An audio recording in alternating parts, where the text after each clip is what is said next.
नवरात्रीतील नवदुर्गेचे चौथे रूप म्हणजेच माता कुष्मांडा.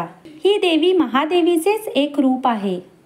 नवरात्रीतील अश्विन शुक्ल तृतीयेचा हा चौथा दिवस माता कुष्मांडेला समर्पित आहे. कुष्मांडा या शब्दाचा अर्थ कुमढा असा होतो, जो प्रचंड ऊर्जा आणि शक्तीचा स्रोत आहे. तर कुष्मांडा हा शब्द 3 शब्दांपासून बनला आहे. कु म्हणजे थोडे, उष्माचा अर्थ आहे ऊर्जा व अंड याचा अर्थ ब्रह्मांडीय अंड. ज्यावेळी सृष्टीचे अस्तित्वच नव्हते, चारी बाजूला अंधकार पसरलेला होता, कोणताही आवाज नाही किंवा हालचाल नव्हती. संपूर्ण विश्व एका लहान बिंदूसारखे शांत होते, जसे की अनंत शून्य. तेव्हा या कुष्मांडा देवीने आपल्या फुलासारख्या स्मितहास्याने आपल्या गर्भात संपूर्ण ब्रह्मांड निर्माण केले होते. पौराणिक कथेनुसार जेव्हा ही सृष्टी अस्तित्वातच नव्हती, तेव्हा देवी कुष्मांडेने या विश्वाची निर्मिती केली. यामुळेच या देवीला सृष्टीची सर्वोच्च शक्ती व आद्यशक्ती म्हणून ओळखले जाते. मार्कंडेय पुराणात व भागवत पुराणात मातेच्या सुंदर असे रूपाचे वर्णन केले आहे.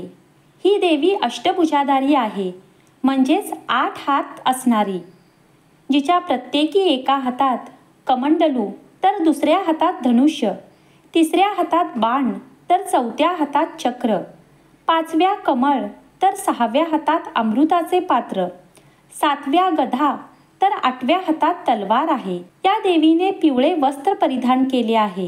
ती सिंहावर बसली आहे, जे शक्ती आणि धैर्याचे प्रतीक आहे.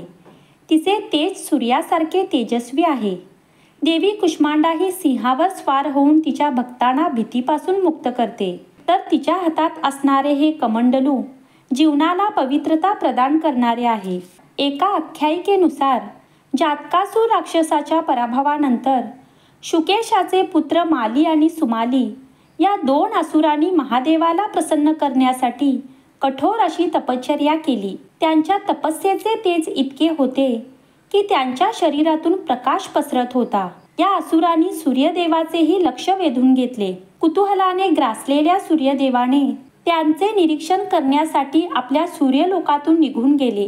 जसजसे ते जवळ येत होते, तसतसे सूर्याच्या उष्णतेने दोन्ही राक्षसांचे रूपांतर राखेत झाले.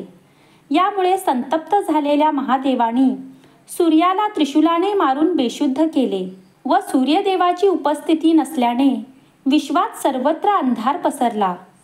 ऋषी कश्यपाने आपल्या मुलाची ही अवस्था पाहून शिवशंकराला शाप दिला. त्यानंतर विश्वात सुव्यवस्था पुन्हा संचयित करण्यासाठी शिवशंकरांनी माता पार्वतीला आवाहन केले व विश्वात सूर्याचे स्थान, अग्नी आणि प्रकाशाचा वर्तुळ निर्माण करून घेतले.